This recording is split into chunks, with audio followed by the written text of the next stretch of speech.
এটা 40 দিন এভাবে রাখছেন না? চামড়ার যে কি অবস্থা, আমরা এটা মেডিকেলে নিয়ে যাই খুলে নেন। হ্যাঁ, এটা কেটে দেখেন।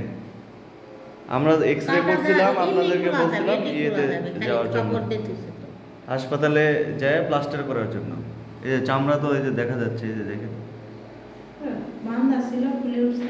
এখানে। দেখি কি কি দেবে দিছে, একটু রাখেন তো এটা। ওই যে ওখানে রাখেন কাবারি তো এক্সরে করার পরে দেখছিলেন যে ফেটে গেছে, ভেঙে গেছে, দুইটাই ভেঙে গেছে। আমি তো এক্সরে করছিলাম। এগুলাতে বেঁধে দিচ্ছে নাকি? ওনারা কয় টাকা নিছে এটা করার জন্য? এই হাতের এটা ওষুধ কত টাকা নিছে? 1000-1200।